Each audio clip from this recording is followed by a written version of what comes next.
Hello, everyone. This is Annie, and you're listening to Heroes and Zeros, a true crime podcast.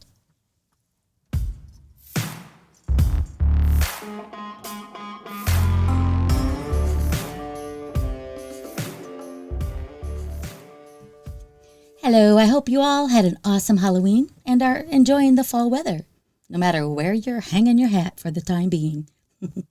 Today's episode is episode 76, and they are stories for our Afterlife series. I thought we should do some on the heels of our disgusting serial killer crime stories that we've had, our ghost stories, etc. And these stories I found in Quora as told by the individuals themselves. And a question was put out there for readers, and the question was, quote, "Do you believe that near-death experiences, or NDEs, are real?" End quote. And Terry Rose responded, and this is her story. The title is The Effects of Terry Rose's NDE. All I can say is that I believe mine was. It was much different than a dream, an idea, or a vision type experience. It was real enough to me that it changed my life. I also claimed to be an atheist at the time, yet I woke up in the hospital feeling different about that. I woke up believing in a loving God. I believe that He is much different than the one I was taught to be afraid of. That one I was taught would send me to hell to burn for eternity if I crossed the line on certain things. What I encountered was not at all like what I was told it would be. I set very high standards for myself, and I don't believe I would have if it weren't for my NDE. I don't judge and condemn others. Instead, I do my best to love others, no matter how much they have hurt me. I forgive, no matter what. That doesn't mean I allow myself to be a doormat or that others aren't accountable for what they do. It just means that I don't give away my power by getting sucked into negativity or trying to control things that aren't within my control. I control myself. I try to bring people up instead of beating them down. I don't let negative feelings act as poison. I act the way I do because every day, day after day, decade after decade, I think about that place, the love, the light, the life review. Would I do those things if I didn't believe that my NDE was real, that it was all in my mind? I don't think so. Something happened that caused that change. Some people argue that NDEs aren't real, and if that is true, I wish they could explain to me why I feel so driven to be the best I can be, develop and use the gifts I know we all have as co-creators, and to be loving and forgiving. Making those changes hasn't been a lot of fun. Sometimes it is really hard, and it takes discipline. But I do it because I remember what it felt like to relive my life in my review. I have never forgotten that. It is a driving force. I know I will experience that again. I am determined that the next one will be much better. I do believe that we are accountable and that we take part in creating the circumstances of our lives. I was shown that God isn't a mean disciplinarian God waiting to judge me. God is love, and that is all He is capable of. We are the ones who mess up our lives by not using the gifts that we have to make life better. We live in a time of incredible discoveries that show beyond a shadow of a doubt that our energy is powerful. Technology can measure changes that take place because of the emotions we feel and project to others. That is what I was shown. I don't ever want to be responsible for creating negativity or to be the bad apple that spoils the bunch. I didn't like that feeling of being stuffed back in a body again. It felt very confining after being so free and tapped into an understanding that I don't have here. But I am glad I was given a chance to come back. I think it is very possible that we are here to learn how to love one another, and maybe even that this is where hell is. There doesn't seem to be a lot of pure love out here, at least not at this time in history. There is a lot of corruption and cruelty, but unlike what I used to believe, God isn't the one creating it or the one that is going to wave it away. That is our job. It could happen if more people would just focus on being loving and kind to themselves and one another. That is not what the pre-NDE Terry Rose would have ever said or thought. So I ask myself and you, what happened that made me wake up? So I ask myself, and you, what happened that made me wake up that way in the hospital after my car wreck? That's a good question, Terry Rose. And you know what, when she said that she wants to, love others, but the first thing she said was to love herself, I need to learn to do that too, because I sometimes am my worst critic, and I am so far from perfect. You have no idea. All right, number 2 is by Emre May. These stories are told from the writings of the actual individuals. So some of them, I don't know if English is their first language. So if it sounds funny, it's not because, I have bad grammar or whatever. It's just that this person speaks this way. So number 2, Emre May. About 7 years ago, I was a first-year law student with a love for fast cars. I was also very inquisitive, and I enjoyed challenging my parents on almost everything they said. I never meant any disrespect. I just always preferred my whys and my hows answered. One night, I went out with friends, and I lied to my then-boyfriend about it, and I told him that I was going to be home studying. My parents were unaware about the lie, but they knew that I was going out, and they knew about my whereabouts. Before leaving the house, my mother asked me to drop something off at a friend's house. Since I wasn't driving, my male friend agreed to do it. After dropping it off, I realized I actually just wanted to go back home. And on the way home, after my friends reluctantly decided to drop me off, we had an accident. I was seated at the back, and I shot through the windshield. I landed on my head where blood was gushing from it. I had a concussion, a crack in my skull, and severe injury to my frontal lobe. The damage was so severe that the emergency staff on duty, as chance would have it, knew my father. They phoned my parents to drive with us to the ICU. At the time, I had a 10% chance of living, and I recall lying on my head. I didn't feel any pain, and I got up and I went to go sit next to my friend who looked so frightened, but then acted like I wasn't even there. When my parents got to the scene, she started crying. The driver and other friends were both unconscious. Then I saw my father's face, and it was like anything that I'd ever seen. Up until that day, I'd never seen him cry. He looked bleak, and his eyes were red like he was forcing the tears back. And he looked furious? He looked furious. I wanted to run to him, but he was running in the opposite direction, and then I noticed he was running to the lifeless me, lying in the road. So I walked closer, watching him get on his knees and cradling my body in his arms. The medics and my mother were frantically shouting at him to leave me since they weren't sure of my bodily injuries at the time. He refused. I stood there and I heard him have a conversation with someone that I couldn't see, and it went like this. "Daddy, why are you doing this?" This voice says.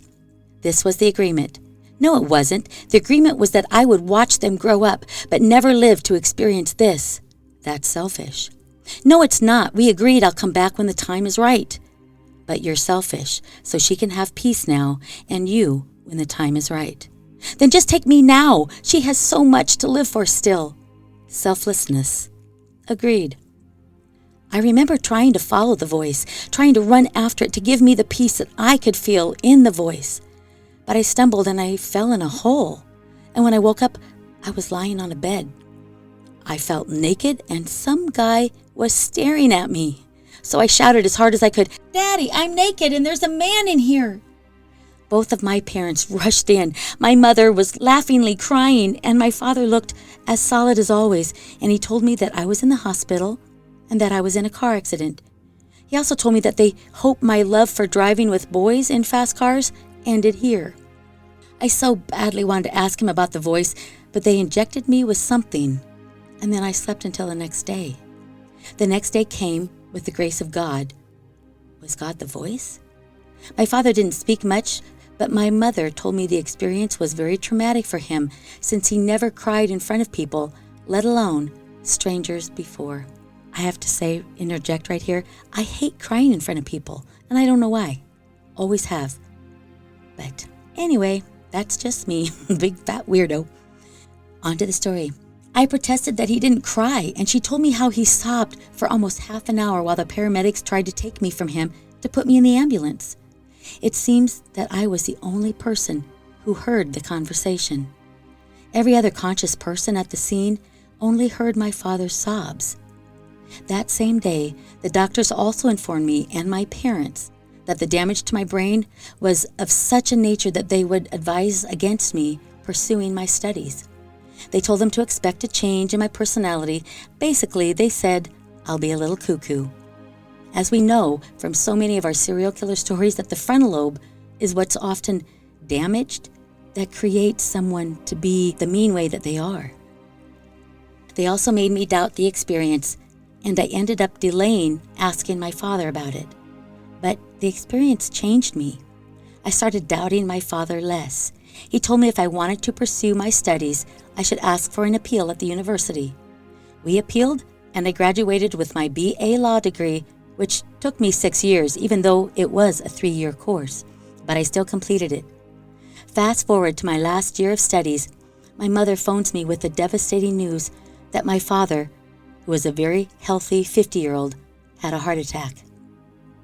She explained that she will pick me up after class to go see him. I go to the hospital on my own since visiting hours were still 4 hours away, and I felt an urgency to see him. I ask about his whereabouts, and they show me where he is, but inform me that I can't go in. I push the doors open in anyway. He is sleeping, and the cardiac monitor has only slight movements, and it doesn't look the way I want it to look. So I run in, and the nurse comes running after me, shouting about how I will get us both into trouble and how she told me to just wait outside. I don't hear her, though, because I'm searching for the voice. I'm trying to tell him that he should have taken me. My mother and 2 younger sisters can't bear to lose my father. He answers, but I wasn't sure whether it was an external voice or if it was coming from inside of me, but it said, quote, "He taught you how to be selfless." And then it went quiet.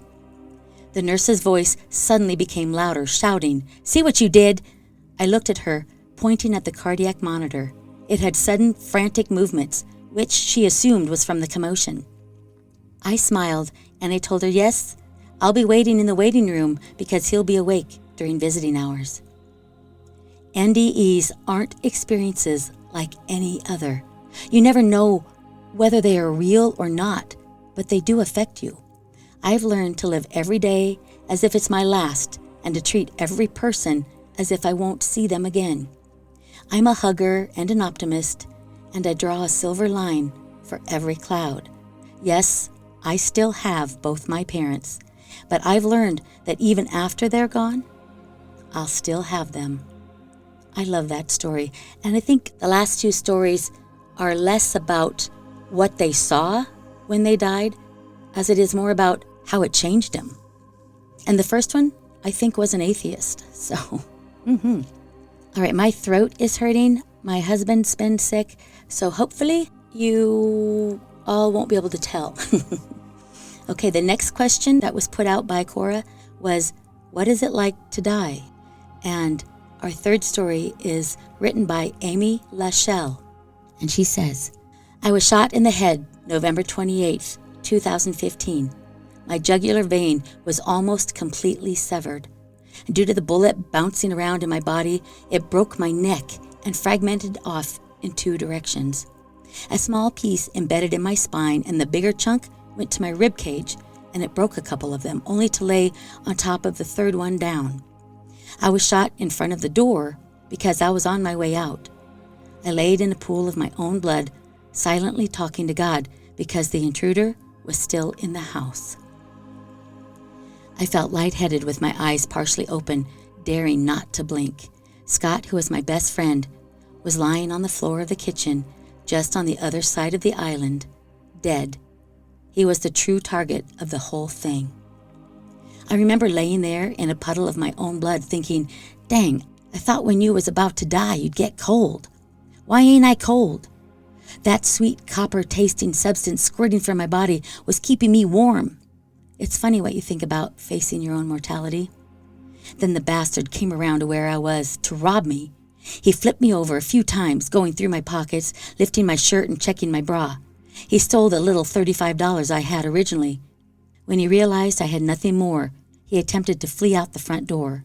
Mind you, The front door was what I was dropped in front of when I was shot. So I'm lying there, playing dead with my eyes half open, daring not to blink. He took the handle to the front door, opening it, and then proceeded to beat me in the back with it, over and over again. And I don't know exactly how many times he hit me because I was too busy concentrating on not making any kind of noise whatsoever. He finally got done with his sadistic little game, and then he fled. He was a couple seconds out the door, and I mustered everything I had, and I stood up.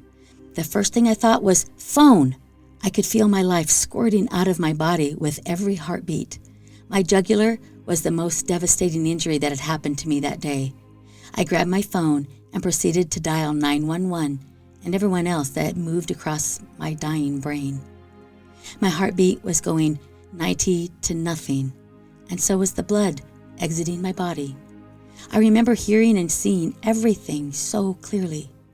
All I could think of was my child and how no one will ever know what truly happened. Who actually did it and why? Damn, this is it. All these thoughts are swirling around in my head as I call people and attempt to move across the living room to check on Scott. It did not occur to me that in that moment, as the life was leaving my body, that he might come back. I had to check on Scott. I made it to him to discover that he had passed. Scott, how could you do this to me? I thought to myself.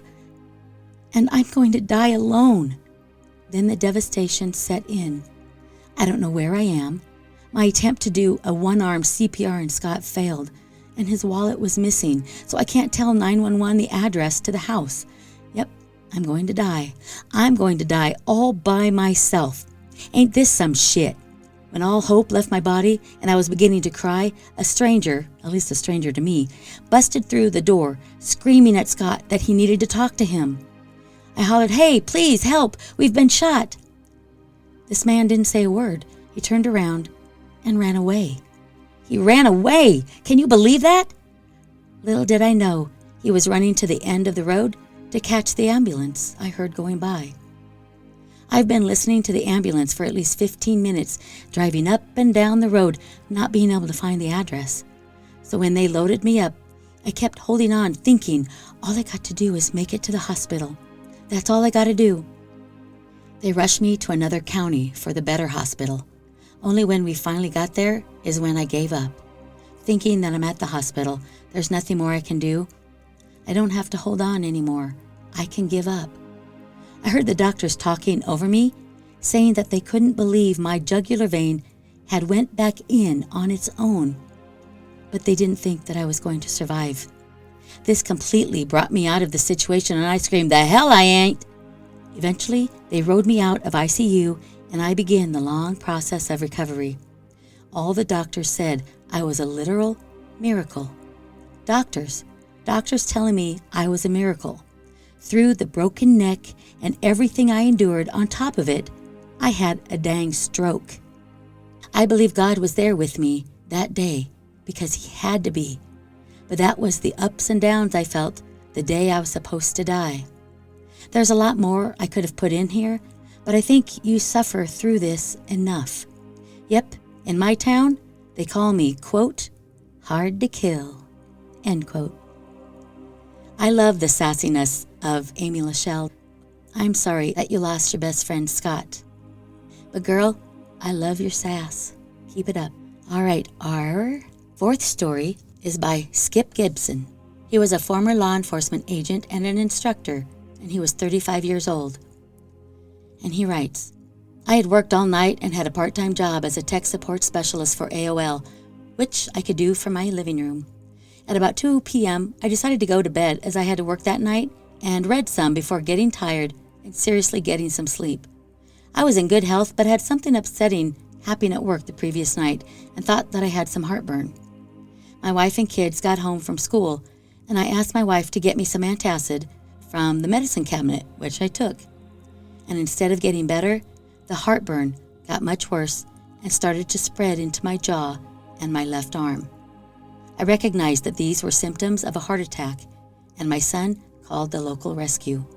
The pain quickly became incredible, and I felt like there was a huge weight standing on my chest, and someone was trying to pull my tongue out with huge metal pliers. The rescue arrived, and the EMT came in, and the pain was horrendous, to the point that I couldn't even speak or even cry, but tears filled my eyes from the terrible pain. They placed me on a gurney and tried to wheel me out of my bedroom, but my right arm was dangling, and they were crushing it going through my narrow halls, and it hurt so badly as well, but I couldn't speak or bring it to their attention. Everything over 5 feet away was blurry, and they put me in the back of the rescue and tried to get vital signs, and the pain was unbelievable. Then it happened, and I was like in a smallish room, which was a pearl color, and then a wise, loving being was there and told me not to be afraid. All my pain was immediately gone, and I felt great and loved, so loved. I said or indicated to the being, which, for lack of a better term, I'm going to call Jesus, quote, "I guess this is it, huh?" To which he responded, "It may be." And I said, "Well, I guess now I'll be judged." To which he responded, "Oh yes, but the most difficult judge of all." And it seemed I was immediately shown, almost like a movie, my entire life. I wasn't a saint, but I was never malicious or harmed anyone intentionally, and always tried to help others, and I still do. I saw the smallest details of my life, warts and all, the good things with the bad, and it was obvious to me that I wasn't a bad person, and the being of light said, quote, "You are the most severe judge, as you know what you have done as nobody else, and what your intentions were," end quote. I came to the obvious conclusion I wasn't a bad person, despite not being perfect. The being was very reassuring, and we exchanged some words, which I can't recall in detail, and I found myself going quickly down a long tube. I was at such peace, and it felt so good and free in every single way. There were no limits to my thoughts, and it was like sailing. I had the answers to all things, no fright or anything at all. As I reached the end of this tunnel, or tube, I could see at the end a beautiful, and descriptions fail me, so please just understand how I put this. I could see at the end a beautiful valley with green grass and thousands of flowers, and a lake with a waterfall, and a white city on a hill in the distance. As I got closer, people started yelling my name and welcoming me. Many I couldn't recognize, but others were past friends and family members. I was so glad to see them, and I wanted to join them so badly. It was paradise, and I felt like I was a part of all of them. Then I thought of those that I had left behind, my wife and 2 young children, and the responsibilities that I would have in their growing up. Yes, I wanted to join my friends and family in the beautiful valley. The beautiful being of light was somehow beside me and said something to the effect that it was my decision. But shouldn't I go back? I really didn't want to, but my responsibilities to my family, I felt, were so important, as to my friends, as well as people I didn't know. I had barely decided, and I felt myself go backward, away from my past friends and family. I know I spoke more to the beautiful, loving being, but I don't recall what I was told. All of a sudden, I found myself in my body, in the back of the rescue, and the EMT was bending over me, scared, and trying to put a nitroglycerin tablet in my mouth. I tried to tell him it goes under the tongue, but couldn't speak as we arrived at the hospital. I was wheeled into the emergency room and saw the doctors and nurses quickly hook me up to the equipment, and this doctor said to me, "We thought we had lost you," as they cut off my shirt and hooked up more equipment. Someone else said to me, "You are really lucky. We just had a class on how to use this new clot buster drug." Then things faded as I felt them work on me, and I knew I was in pain and just certainly alive. My chest hurt, and I had some broken ribs, but over the next 3 weeks in intensive care, I slowly recovered and was able to walk. The doctors visited me and told me that the heart attack did some damage to the back of my heart, and I should slowly recover my strength. In 6 months, I was back to work and feeling myself again, knowing how close I had been to death, but I wasn't afraid any longer. When your time comes, there is nothing to fear. But one warning I remember from the being of light, and that is, life is the greatest gift God can bestow. And the one unforgivable thing is to take the life He created before it's time. So I take that as suicide, and I don't want to, because to be quite honest with you guys, I have had a last few months kind of a rough time, and I've actually considered suicide myself. And I hate even admitting that.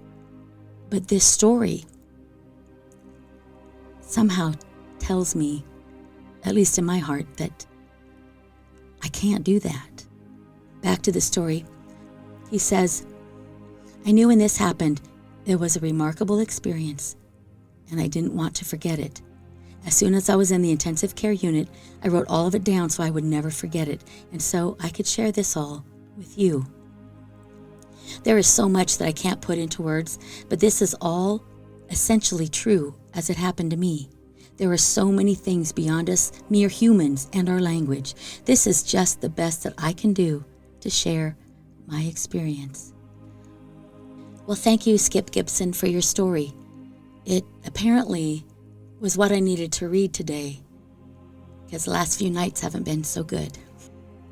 But I'm still here, and I'm doing better. Thank you, thank you, thank you. All right, story number 5 is by Gordy Musket. He says, I fell asleep after taking sleeping pills on top of pain pills and a few drinks, and I wasn't ignorant. I knew the possible consequences, but I was in a bad place in life, and pushing things like this was a common theme for me. But on this night, I stopped breathing. I went to bed and immediately fell into a deep sleep. It didn't last long, though. Suddenly, I woke up, gasping for air.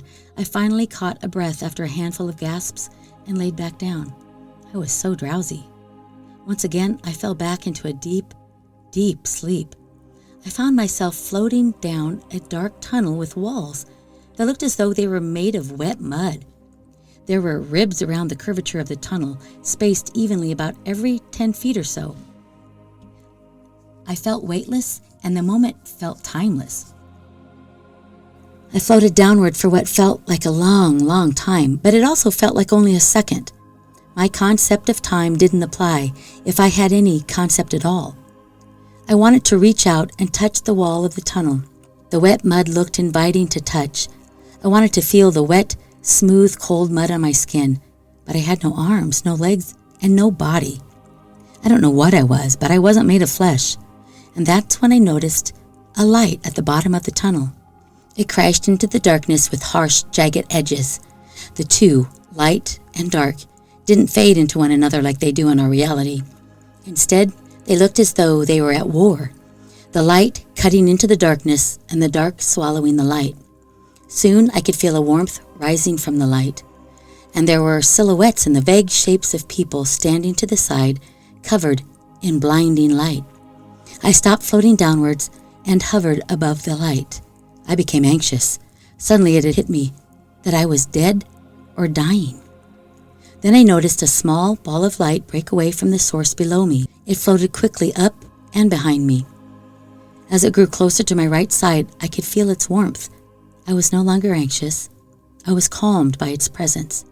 The ball of light hovered just behind my right shoulder and covered me in warm, radiant light. Then a voice spoke in my head. I recognized it as being my own voice, but it was not me speaking. It told me it was there to give me answers. And then before I could even think of the questions that I wanted to ask, it answered them. The answers were cryptic, but somehow I knew that they had bigger meaning. The one that stands out to me was the answer, quote, because you can, end quote. I asked the light why my life had been so hard, and why did I have to go through so many horrible things? Because you can, was my answer. And somehow in the moment, that made sense. And I'm not sure how many other questions I even asked, but it was over just as quickly as it began. Suddenly, I was seeing 1,000,000 images in my mind, images of my life, images of the people's lives I had been a part of, images of past lives, and images of potential consequences based on a decision to stay or to go back. I experienced 1,000,000 feelings at once. I felt the pain inflicted on me by others and the pain I inflicted on them. I saw how connected all of our actions are. I saw the small acts of kindness I gave grow into something life-changing for another, and vice versa. I saw how my acts of selfishness bit at the hearts of people close to me, and how one small act of selfish behavior becomes a lifelong scar for someone else. I saw every moment of my life and how I impacted, good or bad, everyone I'd ever been in contact with. I saw so many beautiful things, but I also saw many truly horrible things. As good of a person as I thought I had been, and tried hard to be, I still caused a huge amount of pain in this world. I saw past lives, two that were significant. In one life, I committed suicide in a hotel room while a parade of people celebrated on the streets below. As soon as they began shooting their guns in the air and cheering, I pulled the trigger of the gun stuck in my mouth. The other was that of a whaler who died at sea. Although I saw the death, what was more important was what I saw. I saw a scene that happened shortly before my death. I was standing on a beach, hugging a young boy who was crying and didn't want to let me go. Another older boy was standing some feet to the side, and he was angry at me. He felt betrayed. I motioned for him to come to me, but instead, he turned and walked away from me. The two boys, my sons, were also in my current life, but playing different roles. I saw my current sister become angry, almost to the point of hate, with me for dying. I saw my dog of 6 years suddenly die, her head in her food dish, because I had died. That makes me sadder than almost the people. I saw my wife alone, unwilling to find another companion because I had died in our bed that night. This is when the voice said to me that I had a choice to make. Before I could consciously make that decision, I found myself being sucked straight up. The suction was so strong that I felt that I might rip apart and just disintegrate. I could see 2 small balls of light that grew bigger and bigger the closer I got. Soon they were so big and so close that I was terrified that I would crash into them. And as I was inches from slamming into them, I could see a familiar poster on my bedroom wall. Then slam! I hit my own eyes and body so hard that I flew straight up in bed and fell onto the floor. My wife startled awake as I struggled to take a breath. My body couldn't figure out how to breathe. I was terrified. But soon a breath came to me, and I took in as much air as I could. We got up and made ready for the hospital. On the way there, I stopped breathing and passed out a number of times. My wife sped through every light on the short drive and pulled up to the emergency room doors. Before I knew it, I was being wheeled back to a room where they fed me oxygen and eventually forced me to swallow a significant amount of charcoal. A day in the hospital, a week of shitting black charcoal, and a lot of therapy were my only consequences for acting so selfish. I didn't remember anything except slamming back into my body at first, but a few days later, a fragmented memory came to me, then another and another. Over the course of a few years, I slowly pieced together what happened. And it's been a hard thing to understand, partly because I don't know if I can fully understand while I'm on this side of the border. I came back with no huge, meaningful, or life-changing epiphany. I came back with no powers to tell the future. I returned with no great insight on life after death, and I struggled to find meaning in what happened to me.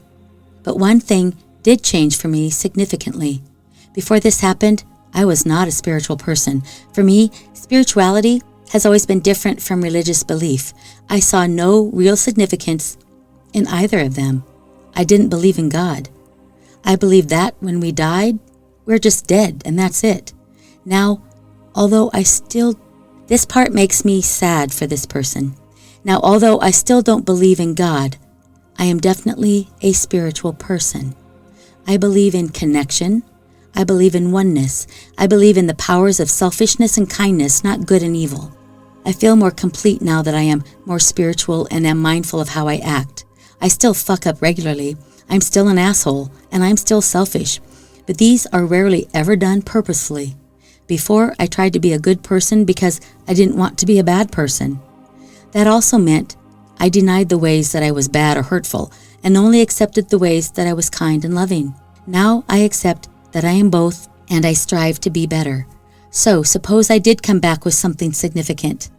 The world looks to me like a moldable object that we can always make better or worse.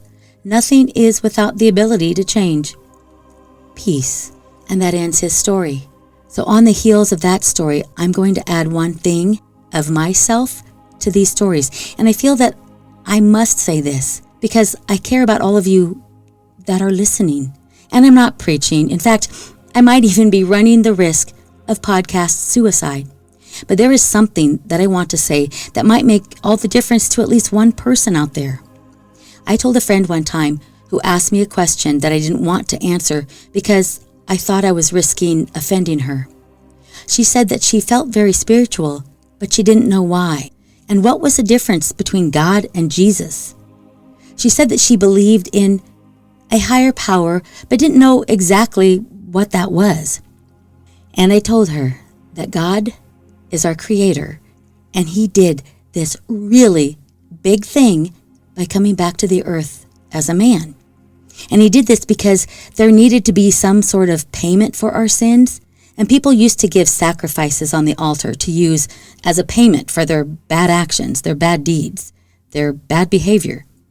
And I know that this sounds confusing because I'm not any expert, but I'm going to do the best that I can. So instead of killing lambs or giving some sort of blood sacrifice every week as penance for our shitty things that we keep doing, God decided that he was going to do this humongous, crazy-ass thing. It was when the world was full of corruption, people were creating false idols and worshiping all the wrong things, much like today, actually. And I'm not going to give you the complete history and story of the Holy Spirit coming down upon Mary, how a baby was born, etc. But I will say this, God came back as a man, and he knew what the outcome was going to be. He knew that he was going to be sacrificed on the cross, and that his blood literally would be pouring out of his body, and it was for all of us, for all of our sins. No need for laying goats, calves, or sheep on an altar. All we have to do to get into heaven is by accepting and believing that Jesus Christ is our Savior. We just believe that he died for our sins, is all. So all we have to do is believe. And I mean, he did this super amazing, supernatural, crazy thing. And all we have to do is believe it. We don't have to prove it. We don't have to be perfect because obviously we cannot be. And I definitely am the farthest from perfect. I have a sailor's potty mouth, as many of you that have listened to this from maybe episode 1, you can attest to. And I hate it. I have a hell of a temper, which I absolutely hate, but I haven't been able to control it since puberty without medication. In fact, with medication, I still do a terrible job of controlling it, but I'm trying. And we don't have to be skilled in a particular certain way. We just have to believe. And the more we believe, the more our heart changes, and we just start changing from the inside out. Loving God and others is the ultimate task that we will want to perform once we start to believe. Because Jesus wasn't just some spiritual individual during his time on earth. He was both God's Son and God himself. He was God in human flesh. Yeah, he was fully man, but he was also fully God. So all we have to do is believe. And believing will make us want to be kinder, gentler, more forgiving, more loving, and more compassionate. I remember one time a friend told me that one of my ex-boyfriends told her that I was the nicest person he had ever met with the worst temper of anyone he had ever met. So obviously, we're just sinful. We're not perfect, and we're not going to be. And so don't expect to be perfect.